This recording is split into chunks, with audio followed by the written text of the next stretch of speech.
ሰላም ጤና ይስጥልን የፕሮግራማችን ተከታታዮች ይህ ማያ የተሰኘው ሳምንታዊ ፕሮግራም ነው።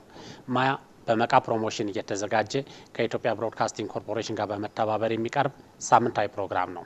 ማያ ዘወትር ሮብ ምሽት የ4 ሰዓቱን ዜና ተከትሎ የሚቀርብ ሲሆን በድጋሜ ሐሙስ ቀን 5:10 ላይ ይቀርባል።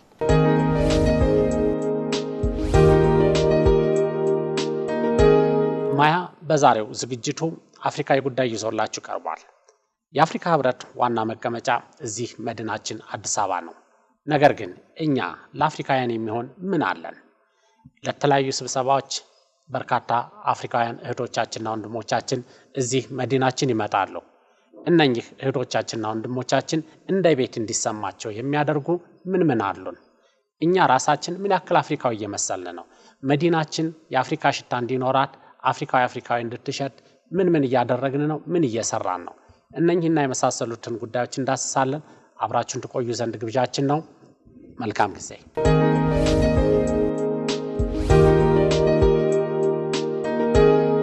አምባሰል አስተማማኝና ዘላቂ የልማት አጋር የፕሮግራማችን የክብር ስፖንሰር።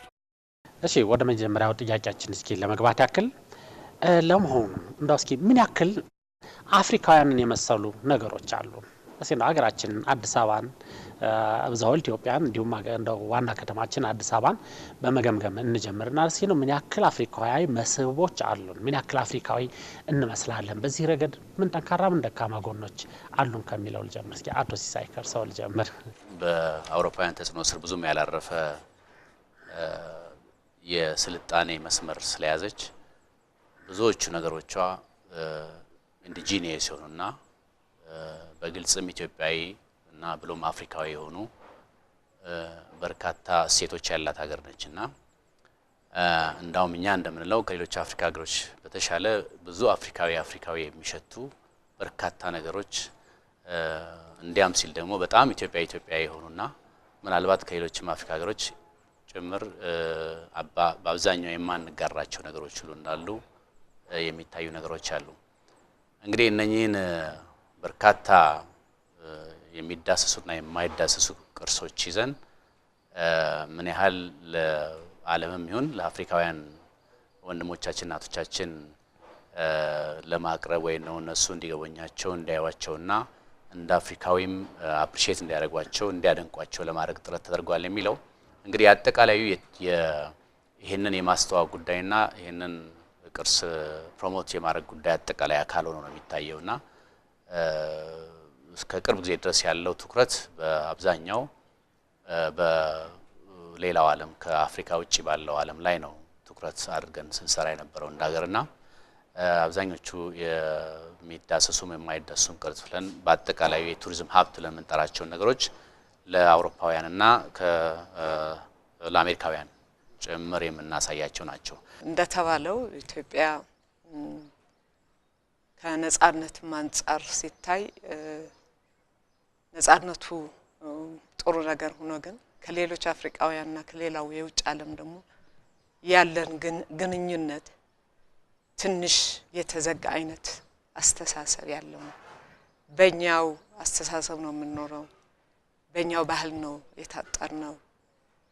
ያ ለሌሎች የአፍሪካ አገሮች ያለን ግንዛቤ ትንሽ መሄድ እንዳለበት ሄዷል ብዬ ትንሽ ያስቸግረኛል። ይሄ የምናገረው እርግጥ ጥናት ያስፈልጋል፣ ምርምር ያስፈልጋል። ግን ይሄ እንደ ኦብዘርቬሽናል የሚባለው ነገር ከትምህርት ቤት ጀምሮ ውጭ ስማርም ከአፍሪካውያን ጋር ወንድሞችና እህቶቼ ትምህርት ቤት ላይ ተዋወቃለሁ። በተለይ የደቡብ አፍሪካን ፓርት ደግሞ በስራና በተለያዩ ኮርሶችም ከአፍሪካውያን ወንድሞችና እህቶቼ ተገናኝቻለሁ እና ምንድነው ብዙ በመገናኘት ያመጣሁት የራሴ ለውጥ ይኖራል። ከድሮ እንዳለው ወደ ውጭ ለትምህርት በሚሄድበት ጊዜ የነበረኝ ግንዛቤና ኢትዮጵያውያን ራሳችንን አፍሪካውያን ውስጥ እንዴት አድርገን ነው የምናየው የሚለውም እንግዲህ አንድ ማህበረሰብ ከነበረው የፖለቲካ ኢኮኖሚና ማህበራዊ አስተሳሰብ ውጭ መሄድ አይችልም። ግን መሻሻሎች የሚታዩት ምንድነው ከራሳችን ኢትዮጵያ የብዝህነትን ታስተናግዳለች ወይ ከሚለው አንፃር ስናይ ብዙህነትን ማስተናገድ ስንጀምር ሌላው የአፍሪካ ወንድሞቻችንና እህቶቻችንም እንደዚሁ የማስተናገድ አስተሳሰብ ይመጣል እና ትልቁ ምንድነው ዘላ ጥሩ ጅምሮች አሉ እኔ ባየኋቸው በእኔ ልምድም ብዙ ለውጦች ያያየው ነው ግን እንደሌላው የአፍሪካ ሀገሮች ቅርብ ሆነን ከአፍሪካ ወገኖቻችን ጋር ያለን ግንኙነት ምንድነው የሚለው ግን ብዙ መሰራት ያለበት ነው የሚመስለኝ እንግዲህ ይሄን ለምን አላረግንም ብለን ስናስብ ምናልባትም አፍሪካ ረጅም ጊዜ እንደኛ ሁሉ ስታንቀላፋ ይኖርች አህጉር ተብላ እንደምታስበው ሁሉ በዚህ ረገድ የጉብኝት ባህል አዳብሮም እርስ በርስ በመታወቅም ብዙ ያስኬደን ነገር ስላልነበረ እንግዲህ ከገበያም አንፃር ስለሚታይ ብዙ እንቅስቃሴ ይሄንን ነገር ጠለቅ ብለን አፍሪካውያን እንዲያዩት ለማድረግ ብዙ ጥረናል ብዬ አላስብም ግን ከቅርብ ጊዜ ወዲህ ደግሞ አፍሪካውያን አቅማቸው የጎለበተና ከሁሉ በላይ ደግሞ ይሄ የፓን አፍሪካኒዝም መስመር እየተነከረ ሲመጣ አገራችን ባላት ከፍተኛ ተቀባይነት እንደሚታየው አሁን ብዙ አፍሪካውያን ስለ ኢትዮጵያ ብዙ ነገር ማወቅ ጀምረዋል እንግዲህ እንደ ሀገር ማወቅ ከጀመሩ ምን አላት የሚለውንም በተለያዩ አጋጣሚዎች በሚያርጓቸው ጉዞዎች ወደ ኢትዮጵያ አንዳንድ ነገሮችን ማየት ችለዋል እኛ በዚህ ረገድ ብዙ ሰርተናል ወይ ምን ያህል ሄደናል ለሚለው ግን ጥሩ ጅምር አለ ብሎ ከማለፍ ውጪ አሁን በተጨባጭ ማስረዳት የሚቻለው ነገር ያለ አይመስለኝም ሌሎች አፍሪካውያን ኢትዮጵያን የነጻነት ተምሳሌት አርገው ይወስዳሉ በብዛት መናገር የምችለው ስለ መሰራባቸው አካባቢዎች በመኖርባቸው ህዝቦች አካባቢ ነው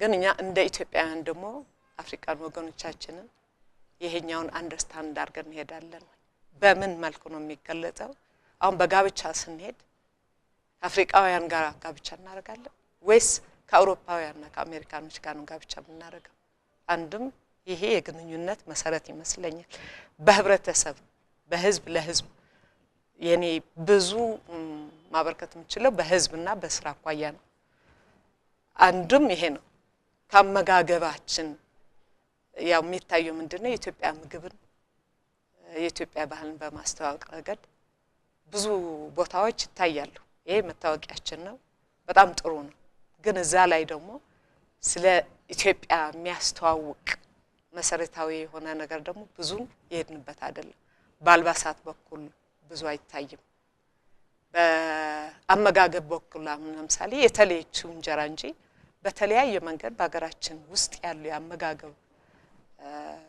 ሁኔታዎች ሌላው አፍሪካ አገር ሄደን ምናሳይበት መድረክ እስከዚህም ሰፋ ያለ ነገር አይደለም እና ስለዚህ ብዙ በዛ ኤሪያ ላይ ህዝብ ለህዝብ መስራት ያለበት ነገር እንዳለ ነው የሚገባኝ በጣም የሚገርመው ደግሞ ኢትዮጵያ የቅድም ተጠቅሷል የአፍሪካ መዲናዋና ከተማ ነች ሜይ 25 የአፍሪካ ቀን ነው እኔ በዚምባብዌ በመሰራበት ጊዜ ይሄ እንደ አንድ ክብረ በዓል ቀን ነው የሚወሰደው አፍሪካ መዲና ያለችው ኢትዮጵያ ግን ይሄ በዓል ይከበራል ወይ የሚለው እሱም አንድ ግምት መስጠት ያለብን ይመስለኛል ሌላው በዩኒቨርሲቲዎች መካከል ያለው በመንገዶች በሌሎች አፍሪካን ወንድሞቻችንና እህቶቻችን እኛን ሲገልጹ አሁን በዛምቢያ የኃይለ ሥላሴ አቪኒው የሚላል ሌላው ደግሞ አዲስ አበባ ሮድ ብለው የሚሰይማሉ አብደል ናስር ሮድ እንደዚህ ካይሮ ሮድ ያሉ አፍሪካውያን የሚገልጹበት መንገድ አለ ኢትዮጵያ ውስጥ ይሄ እንዳላቃለው ግን በህብረተሰብ ውስጥ የሚጠራው ግን በድሮ ሲሰጥ የነበረው ስም ይሄኛው አሁን መንገዶች እንኳን ራሱ የአፍሪካን ሀገሮች መንገድ መሆኑን ትልቅ ፕሮሞሽን መደረግ ያለበት እነሱኛን የኛን ስም ሲያነሱ እኛ በበለጠ ደግሞ የአፍሪካ መዲና ከመሆናችን ማንጻር ማንሳትና መጠቀም ያለብን ይመስለኛል በሁለት መልኩ መታየት ያለበት ይመስለኛል እንግዲህ ራሳችንን መለስ ብለን ማየት አለብን እስከዛሬ ያሉንን ታሪኮች ስናይ ለረጅም ጊዜ ተዘግተን የኖርን የማህበረሰብ ክፍል ደሞናችን መጠን በአፍሪካ የራሳችን የሆነ አይደንቲቲ ዴቨሎፕ አድርገናል። ምንም ጥርጥር የለውም። ግን ይሄ አይደንቲቲ አፍሪካዊ ነው። ምንም ጥርጥር የለውም። አፍሪካዊ አይደንቲቲ ነው። ስለዚህ ይሄንን ይዞ መቀጠል ከሌላው ጋር የምናደርገው መስተጋብር በጣም ጠባብ በሆነ ቁጥር የራሳችን ይዘን የመቆየት ጉዳይ እስከዛሬ ድረስ አሁን ላለንበት ደረጃ አድርሶናል። ይሄ ዝም ብሎ የተፈጠረ ነገር አይደለም። አሁን እንዳልኩ የራስን አይደንቲቲ የመጠበቅ ጉዳይ ከጠንካራ እሴቶቻችን ተብሎ ከሚታሰቡ ነገሮች ውስጥ አንዱ በመሆኑ ምክንያት ነው።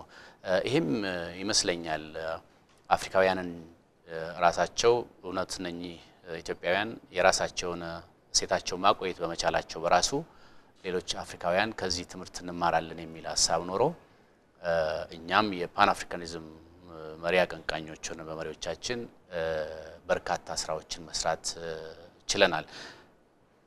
ይሄ ነገር ግን የተፈጠረበት ዋናው ምክንያት አሁን እንዳልኩ ሌላው ሁለተኛው ምክንያት የሚሆነው እንግዲህ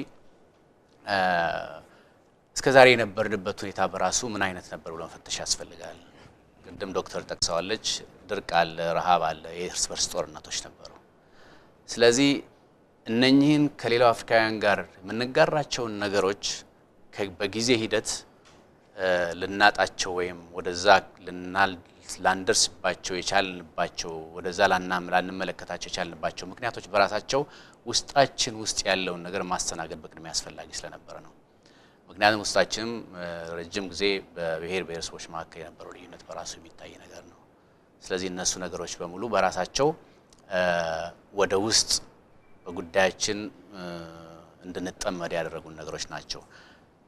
አሁን ግን ይሄ ነገር ወደንም ጠላንም ራሳችን ከፈት ከማድረጋችን ባሻገርም መሪ አቀንቃኝ ከመሆናችን ጋር በተያያዘ እንደሚታወቀው ሉዓላዊነትም ይሄ ሉዓላዊነት ነው የሚባለው ግሎባላይዜሽን የሚባለው ነገር በራሱ በራችን ድረስ ደርሶ በመምጣት ምክንያት ከማንም በላይ በዚህ አይነት የኢኮኖሚና የፖለቲካ ክላይሜት ውስጥ መጠቀም ካለብን እኛ መሆን አለብን በሚል አዲስ አይነት አስተሳሰቦች አሁን እየመጡ ነው ያሉት። እነኚህ አስተሳሰቦች መካከል እንዴት ከአፍሪካውያኖች ጋር በፓን አፍሪካን ስሜት ተቀናይተን እቺን አህጉር ታላቅ አህጉር እናደርጋለን የሚለው አፍሪካዊነት ኢትዮጵያዊነት እንደተጠበቀው ነው። እንዴት አፍሪካዊነት ማግሉት ይቻላል የሚል አስተሳሰቦች አሉ። አሁን በውጭ ዲፕሎማሲም የሚሰራባቸው አሉ። አሁን በኔ ፊልድ በቱሪዝም ምትል በርካታ ስራዎች እየተሰሩ አሉ። ጥሩ። እስኪ አቶ ትእዛዙ ወደ እርስዎ ልምጣና አንዱ እንግዲህ የኢትዮጵያን ባህል የምታስተዋውቁት ያው በግል ሴክተሩ የተሰማራችሁት እናንተ ናችሁ። ከዚህም በተጨማሪ አፍሪካውያን በሚመጡበት ጊዜ ደግሞ እንደ ቤታቸው እንዲሰማቸው የማድረግ ኃላፊነት ያለባችሁም እናንተ ናቸው እና እስኪ እንደው ምን ያክል የአፍሪካ ህብረታውን መቀመጫ እዚህ ያለ እንደው ምን ያክል ተጠቅማችሁበታል? እስኪ ምን ያክል ጠቅሞናል ትላላችሁ? እስኪ የኛ ዋናው ተልኳችን ወይም ታርጌት አድርገን የምንወስደው ባህልን፣ ቅርስን፣ ታሪክን፣ አመጋገብን እነዚህ የመሳሰሉትን ነገር የኢትዮጵያን ከማስተዋወቅ አንፃር ነው እና በዚህ የሥራ ዘርፍ አሁን እየሰጠነው ያገልግሎት በተለይም ኢትዮጵያ ወይም አዲስ አበባ አፍሪካ መዲና እንደመሆኗ መጠን ምንን ባህልና ታሪክም የኢትዮጵያን ብቻ ማስተዋወቅ ነው ወይስ የኛ አፍሪካውያኖችስ እዚህ ቢመጡ ምንድነው አይተው ሊረኩ የሚችሉትን የሚለውን ነገር በማሰብ እኛ ያው ቅድመ ታሪክ ረጅም ጊዜ ታሪክ ያላት ኢትዮጵያ ብትሆንም ከአፍሪካ ነፃነቷን ያገኘችው ቀደምት መሆኗን ቢረጋገጥም አፍሪካውያን ግን መተው ሊደሰቱ የሚችሉበትን ነገር እዛኛው ቤት ምናልባት ሄዳችሁ ማየት ትችላላችሁ። የአፍሪካ ማፕ ሰርተን የኢትዮጵያን በጮራ መልክ ለአፍሪካ ያበረከተችውን የሚገልጽ ነገር አድርገን ልክ ዝግጅት በሚኖርበት ጊዜ ያ ማፕ ይበራል። አሁንም ልታዩት ትችላላችሁ ማለት ነው። እሱ ብቻም አይደለም። አፍሪካውያን በሚመጡበት ጊዜ ሲመጡ የአፍሪካን ዳንስ እዚህ ይኖራል ማለት ነው። እኛ የራሳችንን ባህል እያስተዋወቅን ጎን ለጎን አፍሪካውያንን በሙሉ የሚያምኑበት የሚደሰቱበት ወጥተው ራሳቸው በራሳቸው ቃል እየዘፈኑ ራሳቸውን የሚያዝናኑበትን አመቺ መድረክ ስለፈጠረን በዚህ በኩል እጅግ በጣም ፍጹም ደስተኞች ናቸው ብዬ ነው ማስበው። አዲስ አበባ የራሳቸው የአፍሪካ መናኸሪያ እንደመሆኗ ቤታችን ነው ብሎ የሚፈጥረው ስሜት ነው እየፈጠር ነው ያለው ነው። ለምሳሌ እስኪ አንድ ምግብ አላችሁ፣ አንድ እስኪ የአፍሪካ ምግብ ምን አላችሁ? አሁን በምግብ በኩል አይደለም በጨዋታ በኩል ነው። በአፍሪካ ምግብ አልጀመርንም እኮ ያ አሁን እሱን ትኩረት አለን ማለት ይቻላል ወይ? ለምሳሌ አሁን ገንፎ በጣም የተለመደ ኮመን ምግብ ነው በብዙ አፍሪካ። እኔ ራሱ ውጭ ስኖር ነው ገንፎን ራሱ ሀገር ለኛ ምንትን ነው እንደው አትሊስት ያንኳየ ብዙዎቹ ባህል የሆነው ሙከራ አላችሁ ወይ? እሱን እውነት ለመናገር አልሞከርንም። በጥያቄ መልክ የቀረበልን ነገር የለም። ግን ይሄ እውነት ለመናገር ይሄ ቢደረግ የበለጠ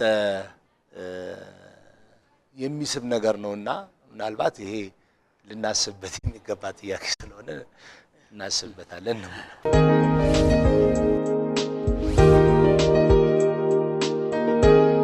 አምባሰል አስተማማኝና ዘላቂ የልማት አጋር የፕሮግራማችን የክብር ስፖንሰር። በመዲናችን የሚገኘው የአፍሪካ ህብረት ምን ያክል እምቅ አቅም አለው? በሀገራችን የቱሪስት መስህቦችን ለማጠናከር ከዛ ለመጠቀም በርካታ ለሆኑ የህብረተሰብ ክፍሎች የሥራ ዕድል ለመፍጠር ይህ የአፍሪካ ህብረት ምን አቅም አለው? ምን ያክል ስብሰባዎች በአመት ውስጥ ይካሄዳሉ? ምን ያክል አፍሪካዊ እህቶቻችንና ወንድሞቻችን መጥተው ጎብኝተው ይሄዳሉ? በስብሰባ ምክንያትስ ምን ያክሉ ይመጣሉ? እነኚህና የመሳሰሉትን ጥያቄዎች ይዘን ወደ ውጭ ጉዳይ ሚኒስቴር ጎራ ብለን ነበር። የተለያዩ የሥራ ኃላፊዎችን አነጋግረን ተመልሰናል። የሚሉንን እንስማ። ቆይታችሁ ከኛ ጋር ይሁን።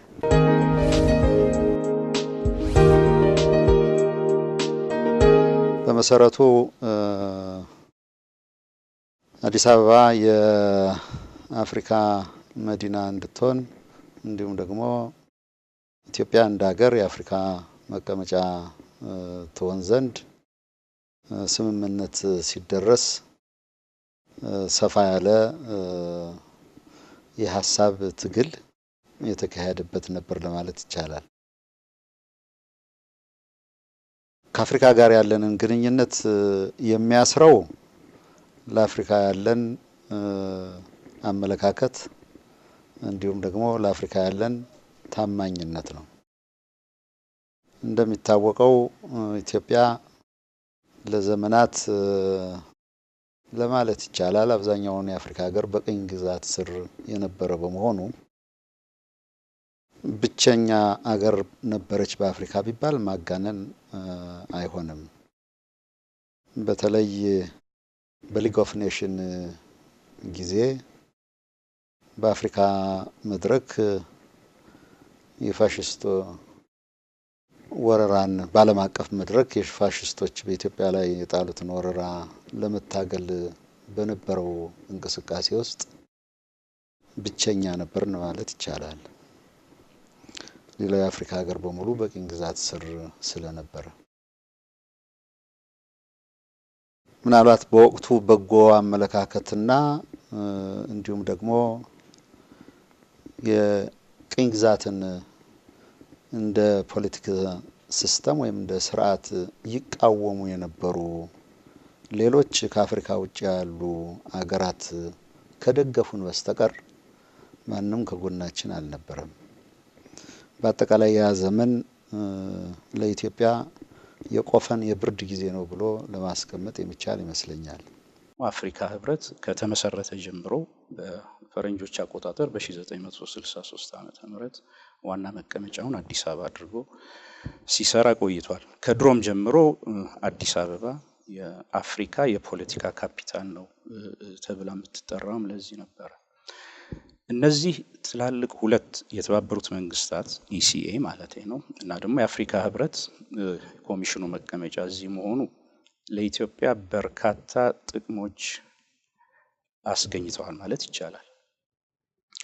ዋናው ማየት ያለብን የአፍሪካ ህብረት እዚህ ከተቋቋመ በኋላ ዋናው መቀመጫው አዲስ አበባ ከሆነ በኋላ ዋናው ማየት ያለብን አፍሪካ ለበርካታ ዓመታት ለነጻነት የታገለች በቅኝ ግዛት ያልተያዘች ሀገር እንደመሆኗ መጠን የአፍሪካ ሀገሮች እንደ ተምሳሌት ይቆጥሯት ነበር። ስለዚህ ትልቁ እዚህም መቀመጫ ሊሆን የቻለው የአፍሪካ ህብረት ዋናው ዓላማ ይሄ ነው። በትልቁ ስዕሉን ማየት ያስፈልጋል ብዬ ነው። ከዚህ የተነሳ ላለፉት 53 ዓመታት መቀመጫውን እዚህ አድርጓል ማለት ይቻላል።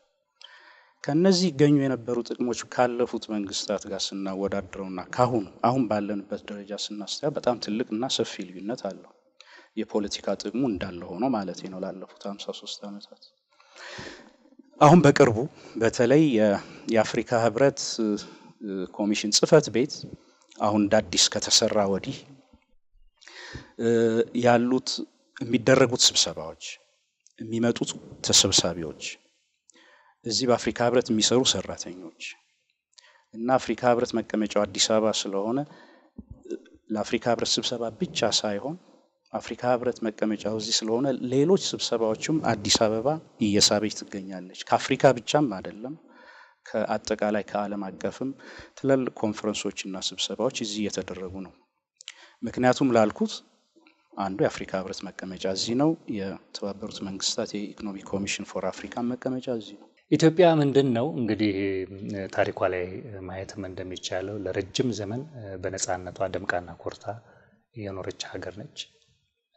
በርካታ ታሪኮች ያሏት ሀገር ነች።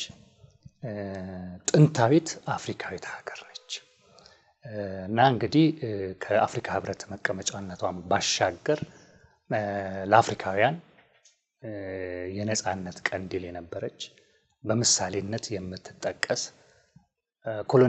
ኮሎኒያሊስቶችን ቅኝ ገዢዎችን አሳፍራ የመለሰች በርካቶች ምንጊዜም ቢሆን ባሪያነት የሚያነሷት ሀገር ነች። ስለዚህ ሲጀምር ኢትዮጵያ ለአፍሪካ ይሄ ምሳሌነቷ ራሱ በትልቅ አርአያነት የሚያስቀምጣትና እንድትታይ የሚያደርጋት ነው። ኢትዮጵያ ውስጥ ያሉት መስህቦች ሁሉ የአፍሪካውያንም ጭምር ናቸው። ለምሳሌ የአክሱም ሐውልቶችን መመልከት ይቻላል። የላሊበላ አብያተ ክርስቲያናትን ማየት ይቻላል። ሌሎች የተፈጥሯዊና ሰው ሰራሽ የሆኑ ሀብቶቻችን በሙሉ የአፍሪካውያንም ጭምር ሀብቶችና መስህቦች ናቸው። ግን ምናልባት ጎልቶ የሚታይ ብለን ብናስብ ለምሳሌ አድዋ ተራሮች አሉ። የኢትዮጵያውያን ደም የፈሰሰበት አጥንታቸው የተከሰከሰበት ለነጻነታቸው መስዋዕትነት የከፈሉበት ሜዳ ተራራም ጭምር ያለበት ነው። አምባላጌንም መጥቀስ ይቻላል። ሌሎች በርካታ ቦታዎችን መጥቀስ ይቻላል። አፍሪካውያን ኢትዮጵያ ያው የራሳቸውም ሀገር እንደመሆኗ መጠን በምሳሌነት ባሪያነት የሚያነሷቸው ስፍራዎችና ተጋድሎዎች ጭምር ሊሆኑ ይችላሉ። የአፍሪካ ህብረት መዲና ሆነ ከምንም ነገር በላይ ይሄ ከተማ የአፍሪካን ቫልዩዎች የአፍሪካን እሴቶች የሚያንጸባርቅ ከተማ መሆን መቻል አለበት። የአፍሪካ ቋንቋዎች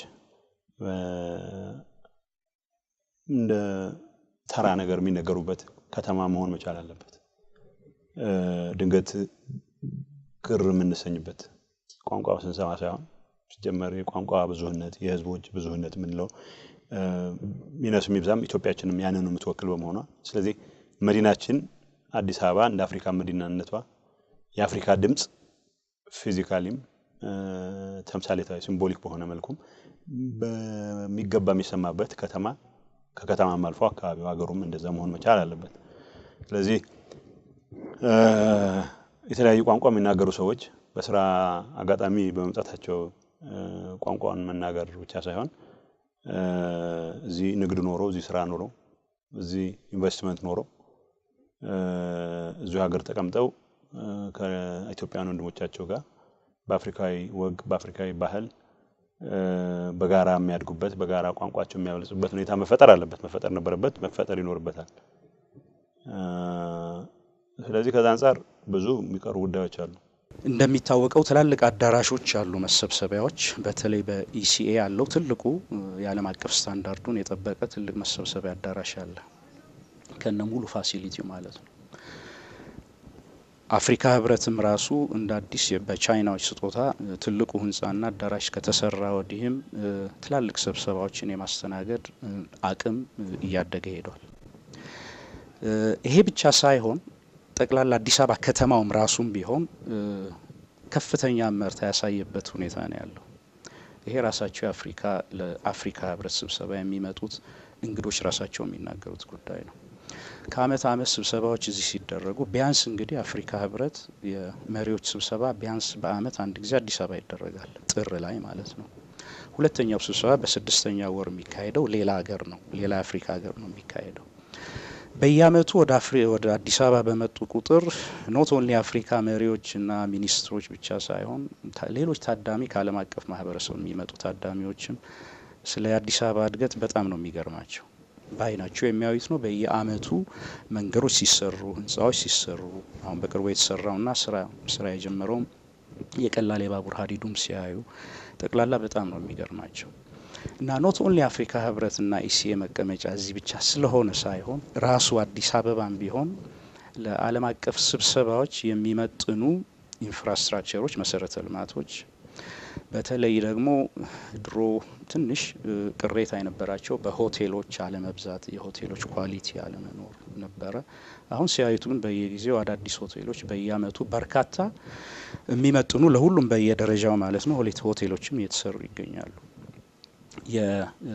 የቴሌኮሙኒኬሽን ግንኙነት ከጊዜ ወደ ጊዜ እየተሻሻለ ይሄዳል፣ ለተወሰነ ጊዜ ችግር የነበረበት ቢሆንም። ስለዚህ እነዚህን ሁሉ ደምረው ሲያዩት ማለት ነው አዲስ አበባ በእርግጠኝነትም መናገር የሚችሉት ሁል ጊዜ የሚናገሩት ነው። በእውነትም ዓለም አቀፍ ስብሰባዎችን፣ ትላልቅ ስብሰባዎችን ማስተናገድ የምትችል ከተማ ናት ብለው ደምድመዋል ማለት ይቻላል። ለእኛ በመጀመሪያ ደረጃ ለዘመናት ለጥቁር ሕዝቦች ነጻነት ላደረግነው የራሳችን ተርታና አስተዋጽኦ ምርቃት ባይሆንም ነገር ግን የሚጠቀስ አብነት ተደርጎ ሊወሰድ የሚቻል በመሆኑ በመመረጣችን ይሄን ሀሳባችን፣ ይሄን ርዕዮታችን፣ ይሄን አመለካከታችን ይዘን መቀጠል እንደሚኖርብን አንድ የአደራ መልእክት ነው። በሁለተኛ ደረጃ እንደ አፍሪካ መዲናነታችን ዓለም እየተለወጠ ነው። ድሮ የነበረ ኃይል አሰላለፍ ባንዱ ወይም በሌላው መልኩ አዳዲስ እይታና ገጽታዎችን በመፍጠር ላይ ነው። አዲስ የሆነው የዓለም የኃይል አሰላለፍ የጂኦፖለቲካል ይዞታ ለአፍሪካ እድል የሚሰጥ በመሆኑ ፈተናዎቹ እንደተጠበቁ ሆኖ እነዚህን እድሎች እንደ አፍሪካ መዲና መቀመጫችን እነዚህን እድሎች ቀምረን ለይተን ለምሳሌ ያክል ዓለም አቀፍ ሽብርተኝነትን በመዋጋት የአየር መዛባትን በመከላከል ደረጃ ሁላችንም የሚመለከቱ በመሆኑ አዳዲስ ሀሳቦችን በማፍለቅም አዳዲስ ሀሳቦችን ተቀብሎም በማስፋት ደረጃም የበኩላችን የሁሉም ተርታ ቢሆንም የበኩላችን ድርሻ እንዳለን ይሰማናል፣ መሆንም ያለበት ነገር ነው። ሶስተኛ አብዛኞቹ አገሮቻችን የአፍሪካ ሀገሮች በቅኝ ግዛት ስሪት ውስጥ ያለፉ በመሆናቸው የቅኝ ግዛት ስሪትና አስተዳደር ደግሞ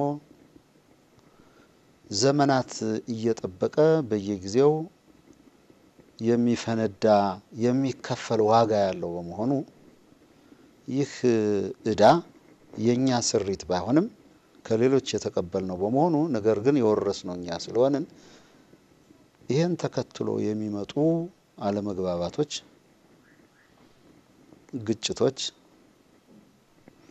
አብረን ለመስራት እንደ አህጉር ለመንቀሳቀስ ሳንክ በመሆናቸው ችግር በመሆናቸው እነዚህን ግጭቶች በመፍታት ደረጃ ግንባር ቀደም ተርታ ያለን መሆኑን የሚያስታውሰን ነው እንደ መዲና መቀመጫችን።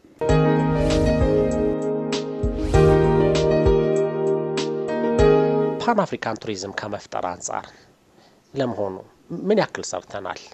ከተማችንን አዲስ አበባን ከአዲስ አበባ ወጣ ብሎ እንደዚሁ ለአፍሪካውያን መስህብ ሊሆኑ የሚችሉ ነገሮችን በመፍጠር ምን አድርገናል?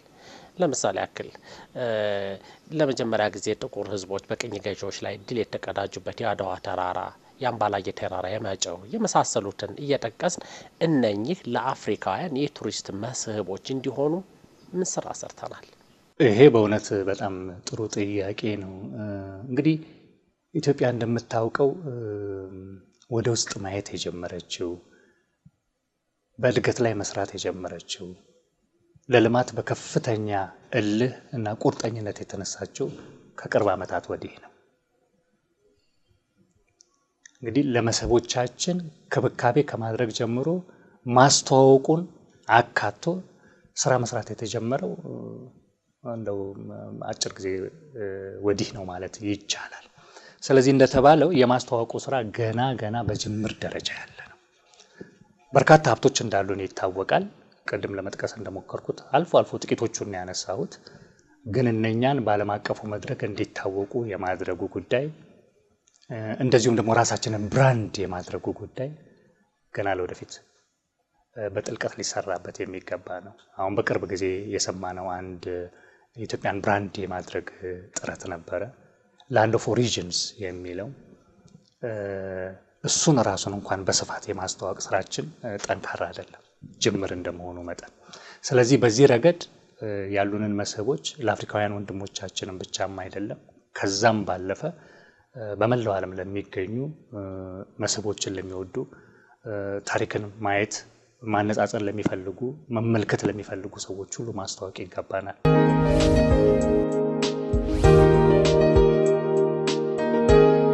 ለመሆኑ አዲስ አበባችን ምን ያክል አፍሪካን እየመሰለች ነው?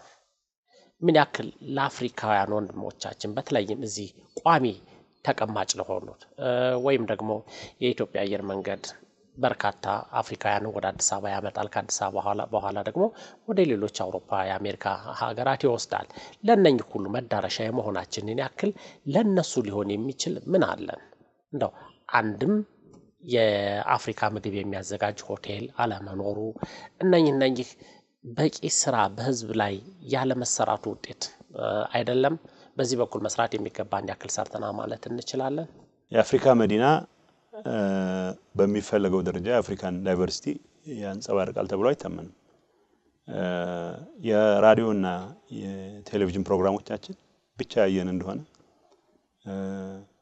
ያቅሙ እጥረት ነው ይገባኛል። ግን 50 ዓመት የሞላው ቴሌቪዥን የአፍሪካ ህብረት ሲቋቋም ጀምሮ የነበረ ቴሌቪዥን ለአፍሪካን ወንድሞቻችን ተደራሽ ከመሆን አንፃር አሁንም ያለው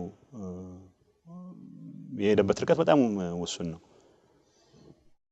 ኮንሺየስ ሊባል የሚችል ሆን ተብሎ የሚደረግ ጥረት መደረግ መቻል አለበት። አሁንም በብዙ የአፍሪካ ሀገሮች የሚነገሩት እንግሊዝኛና ፈረንሳይኛ በተቻለ መጠን ለመማር በሚደረግ ጥረት ጋፑን ለማጥበብ የሞከርን ካልሆነ በስተቀር አፍሪካ ያሏትም ቫልዩዎች አክሮስ አህጉር ሁሉንም የሚመለከቱ ምንላቸው እሴቶች በትክክል የሚንጸባረቁበት ሁኔታ አለ ተብሎ አይታመንም። አዲስ አበባ ውስጥ ከአሁን በፊት ከነበረው አሁን እየተሻለ መጥቷል። ከዳይቨርሲቲ አንፃር ብዙነትን ከማስተናገድ አንፃር በአገር ብቻ ደረጃ ብቻ ሳይሆን በአህጉር ደረጃ ያሉ መንጸባረቅ የጀመሩ ነገሮች አሉ። ግን በሚፈልገው ደረጃ አንድ መዲና መምሰል በሚገባው ደረጃ ብዙ ርቀት ተጉዘናል ተብሎ አይታመንም። በተለይ አዲስ አበባ የአፍሪካ ዲፕሎማሲ ማዕከል ናት ተብሎ ይጠራል። በዲፕሎማሲ ማዕከልነቷ በትክክል የዲፕሎማሲ ማዕከል ናት። ግን አዲስ አበባ ለአፍሪካውያን እንደ ቤት ራሳቸውን እንደ ቤተኛ እንዲቆጥሩ ከማድረግ አንፃር ልክ ከቅኝ ግዛት ነፃ እንዲወጡ የሰራነውን ያህል ሰርተናል ብሎ ለመናገር ያስቸግራል። ምክንያቱም ዋናውና ትልቁ ነገር የአፍሪካ ህብረት መቀመጫ ከመሆኑ ጋር ተያይዞ የ54ቱም አባል ሀገራት ኤምባሲዎች፣ ልኡካን፣ መሪዎች በየጊዜው ወደ አዲስ አበባ ይመጣሉ። በቋሚነት ለስራ በወቅታዊ ስብሰባዎችም ወደ አዲስ አበባ ይጓዛሉ። ከዚህ አንጻር የመረጃ ተደራሽነት ነው ቅድሚያ ቦታ የሚሰጠው። የመረጃ ተደራሽነትን ካነሳን ዘንዳ አዲስ አበባ ምን ትመስላለች የሚል ጋይድ መሪ የመረጃ ቋት አለን ወይ? የመረጃ ጽሁፍ አለን ወይ? የመረጃ ድረገጽ አለን ወይ? ህትመቶች አሉን ወይ ብለን ስናይ በእንግሊዝኛ ብቻ ሳይሆን በተለያዩ ቋንቋዎች ትልቅ ክፍተት አለ። ከተማዋ መረጃ የቱሪስት መረጃ ማዕከል እንዲኖራት እንቅስቃሴ አድርጎ ነበረ። ለዚህም የመጀመሪያው እርምጃ የወሰደው አየር መንገድ ቱሪስቶች ሲገቡ፣ የውጭ ዜጎች ሲገቡ እዚያ የራሱ የሆነ የቱሪዝም መረጃ መስጫ ማዕከል እንዲኖር እንቅስቃሴ ተደርጎ ነበር። አልተሳካም። አሁን ግን ኦልሬዲ ቦታው ተፈቅዶልን እዚያ አንድ ማዕከል ይኖራል። ልክ የውጭ እንግዶች ሲመጡ እዚያ የት እንደሚሄዱ ምን ማወቅ፣ ከተማዋ ምን ሀብት እንዳላት፣ እምቅ ሀብት እንዳላት፣ ተፈጥሯዊ ባህላዊና እንዲሁ ደግሞ ታሪካዊ መስህቦች ምን ምን አሏት የሚለውን ለማሳወቅ እዚያ መረጃ ማዕከሉ ያንን ችግር ይፈታል የሚል ሀሳብ አለኝ። በተጨማሪም ደግሞ አንድ የካ ክፍለ ከተማ ከእንግሊዝ ኤምባሲ በታች ማለት ነው አንድ መረጃ ማዕከልም አለ። እሱን የሚጠቀሙበት ሁኔታ አለ። ግን ከዚያ በዘለለ ደግሞ ሰፋ ያለ ትልቅ መረጃ የሚሰጥ ማዕከል ለማቋቋም እንቅስቃሴ ላይ ያለንበት ሁኔታ አለ። አልተረሳም። ግን ያው ቦታ መጠየቅ አለ። ሌሎች የግንባታ ስራዎች መስራት አለ። ቅድመ ሁኔታዎች ብዙ ጊዜ ይጓተታልና በዛ ምክንያት ነው እንጂ ታስቦ የተሰራበት ሁኔታ አለ። ይሄን አነጻጽረን ለማየት ብንፈልግ የዓለም አቀፍ መዲና ከሆኑት ከኒውዮርክ፣ ከጄኔቫ፣ ከብራሰልስ ከሌሎች ጋር አወዳድረን በምናይበት ወቅት የዚህ ኤክስፓት ወይም የውጭ ዜጎች ድረገጾች አሉ በብዛት። እዛ ላይ አንድ ሰው ተዛውሮ ወይም ለስራ ወይም ለኑሮ ወደ አንድ ሀገር ሲሄድ መጀመሪያ የሚያየው የኤክስፓት ዌብሳይት ነው። የኤክስፓት ዌብሳይት ማለት የውጭ ዜጎች በሄዱበት ሀገር ለኑሮ አመቺ የሆነ ድረገጽ ማለት ነው። እዛ ላይ ይገቡና ከቤት ኪራይ ጀምሮ ቤት ኪራይ እንዴት ነው? ቀላል ነው የቤት ለመከራየት? ለልጆቻቸው ትምህርት ቤት ለማግኘት ቀላል ነው ወይ? የሕክምና ማዕከላት አሉ ወይ? የተለያየ ቋንቋ የሚናገሩ ዶክተሮችና የሕክምና መስጫ ማዕከላት አሉ ወይ? ቅድም እንዳልከው መዝናኛ ማዕከላት አሉ ወይ? ሬስቶራንቶች አሉ ወይ? የቱሪዝም አገልግሎት የሚሰጡ አካባቢዎች አሉ ወይ ብለን በምናይበት ወቅት እነዚህ ናቸው እንግዲህ ተደራሽነትን ማዕከል አድርገው የሚጠቀሱና ለኑሮም አመቺ ናቸው፣ ለዓለም አቀፍ ሰራተኞች አመቺ ናቸው የሚባሉ ከተሞች ኢንዴክስ የሚወጣውም ከነዚህ በመነሳት ነው። ብዙ ጊዜ ምንድን ነው የሚደረገው? አዲስ አበባን አስመልክቶ እነዚህ ነገሮች በብዛት ባለመሰራታቸው ለምሳሌ አንድ ዛምቢያዊ ወደ አዲስ አበባ ለመኖር ለስራ በሚመጣበት ወቅት ወይ ዛምቢያን ኤምባሲ ወይ አንድ ዛምቢያዊ ነው ኮንታክት አድርጎ እዚህ ተቀብሎት አስተናግዶት ምን ብሎት ሀገር የሚያስለምደው እንጂ እንደ ሀገር እንደ መዲና እንደ ዲፕሎማሲ መዲና በውጭ ጉዳይ ደረጃ የሚሆን በአፍሪካ ህብረት ደረጃ የሚሆን የተቀናጀ ስራ እንደ አዲስ አበባ ከተማ መስተዳድር የሚሆን እዚህ ነገር ላይ ታስቦ እየተሰራ ስራ አለ ብዬ ለመናገር ያስቸግረኛል። ሌላው አንድ ትልቅ ስራ እንደ ባህልና ቱሪዝም ብለን እንደ ከተማ አስተዳደር የምናስበው እንደሚታወቀው ወደ ለስብሰባ የሚመጡትን እንተዋውና አልፈው የሚሄዱትንም ወደ የሀገራችን ምስራቁ ክፍልም ሰሜኑ ክፍልም ደቡብ ክፍልም የሚሄዱትን እዚህ ቆይታ ጊዜያቸውን ለማራዘም የሚያስችል የራሱ የሆነ መስህብ ያስፈልገዋል። ከተማው ከውጭ ሀገር ቱሪስቶች ሲመጡ ወይ ለስብሰባም ሲመጡ አዲስ አበባ ይህን እናያለን ብለው እንደ ፓኬጅ አድርገው የሚመጡበት ሁኔታ የለም እስከማውቀው ድረስ። ነገር ግን ይሄ ችግር ይታወቃል፣ እንደ ከተማ እንደ ባህልና ቱሪዝም ይታወቃል። ስለዚህ በዓለም ባንክ አሁን መገዛ የቱሪስት ማለት የእንጦጦ የቱሪስት መዳረሻ ልማት የሚል ፕሮጀክት ጽህፈት ቤት ተቋቁሟል። ይሄ ከ50 ሚሊዮን በላይ ዶላር ወጪ ወጥቶበት ጥናት ተካሂዷል። ፕሮጀክት ጽህፈት ቤቱ ተቋቁሟል። ስራ ለመጀመር ሰራተኛ ቅጥር ሊካሄድ በእንቅስቃሴ ላይ ያለንበት ሁኔታ አለ። ለ53 ዓመታት የአፍሪካ ህብረት መቀመጫ ሆኖ ብዛት ያላቸው የኛ የአፍሪካውያን ወንድሞች እዚህ በሚመጡበት ጊዜ የሚፈልጉትን ያገኙ ነበር ወይ? አዲስ አበባ ልክ እንደ ከታሪኳ ኢትዮጵያ አዲስ አበባ መቀመጫ ከመሆኗ ጋር የተያያዘ ለበርካታ ዓመታት አሁን ከምንለው የዘለለ ወይ ያለፈ የተጠናከረ ስራ መስራት ይቻል ነበር ወይ? እኔ ሙሉ በሙሉ አምናለሁ። ትክክል ነው። ወደፊትም መደረግ ያለበት ምለው ይሄ አሁን የተባለው ነው። አዲስ አበባ አሁን እኔ በዝርዝር ባላጠናም አንዳንድ መረጃዎች የሚያመለክቱት በብዛት አሜሪካውያን፣ አውሮፓውያን፣ አፍሪካውያን ኢቭን ከሚድል ኢስትም ከኤዥያም የሚኖሩበት የተሰባሰቡበት ትልቅ ከተማ እየሆነ ነው። እንደ አዲስ አበባም በመሰረተ ልማት በተለያዩ እድገት የሚያሳይ የአፍሪካ ከተማ በቅርቡ ዞርህ ብታገኝም ብዙ ያለ አይመስለኝም እውነቱን ለመናገር። ይሄም ነው የሚደነቁት እነሱ። ስለዚህ ኖት ኦንሊ ከአፍሪካ ህብረት ኢሲኤ እዚህ ከመኖሩ ብቻ ሳይሆን ራሱ ከተማው እጅግ በጣም እያደገ ነው። ስለዚህ ብዙዎች አትራክት እየሳበ ነው አዲስ አበባ።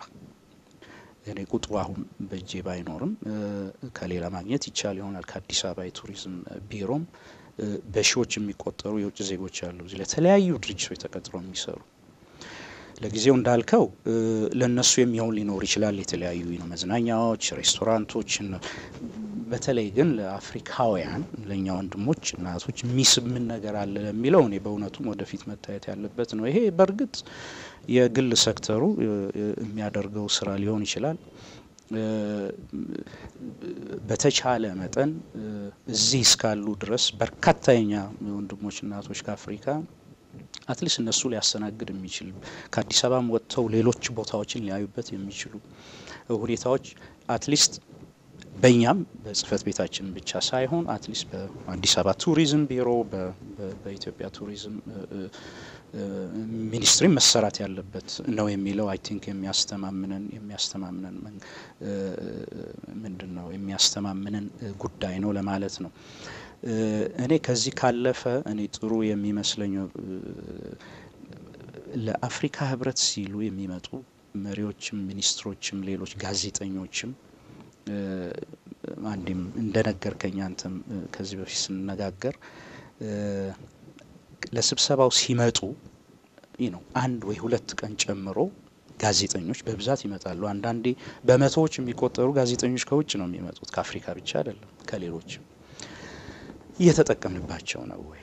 በተቻለ መጠን በደንብ የተቀናጀ እነዚህን ጋዜጠኞች ቀደም ብሎ ፕሮግራም አድርጎ ከ6 ወር በፊት ከ1 አመት በፊት ፕሮግራም አስይዞ ከአዲስ አበባ ወጣ ብለው ብዙም ምናልባት ጊዜ ላይኖራቸው ይችላል፣ ግን ትንሽ ወጣ ብለው ከስብሰባ ባሻገር አትሊስት ልማቱም ህዝቡም ባህሉም የሚያዩበት ሁኔታ በደንብ ተቀናይቶ መሰራት አለበት ያልከው እኔም በእውነቱ የምስማማበት ነው።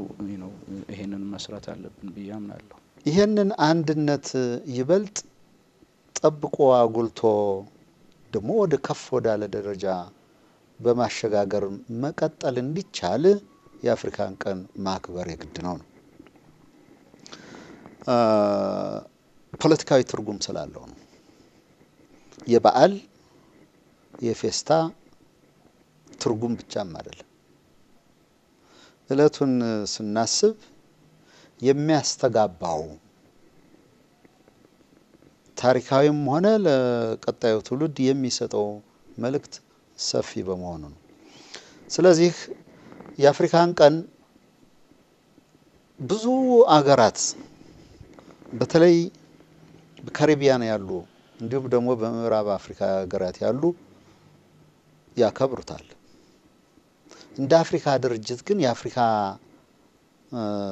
እንደ አፍሪካ ህብረት የአፍሪካን ቀን አንድ ላይ የአፍሪካ ህዝቦችና የአፍሪካ ዝርያ ወይም ትውልድ ያላቸው ሁሉ በየዓለሙ ተበትነው የሚገኙ ማክበር አለባቸው የሚል ውሳኔ ነው የተላለፈው። ይህንን ውሳኔ መሰረት በማድረግ አንደኛ እንደ መስራች አባልነታችን፣ ሁለተኛ በፓን አፍሪካን እንቅስቃሴ በነበረን ተርታ ሐሳቡን ሪዮቱን በመቅረጽ በነበረን ድርሻ፣ ሶስተኛ ደረጃ ደግሞ እንደ አፍሪካ ህብረት ቅድም እንደጠቀስነው መቀመጫችን ይህንን በዓል ኢትዮጵያ ውስጥ በብሔራዊ ደረጃ ማክበሩ የማይታለፍ ጉዳይ ነው።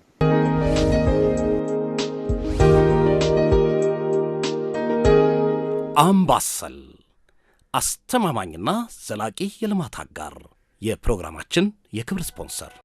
ክቡራን ተመልካቾቻችን ፕሮግራማችን በዚህ አይበቃም። ሳምንት እንቀጥላለን። እስከዚያው ድረስ መልካም ሳምንት።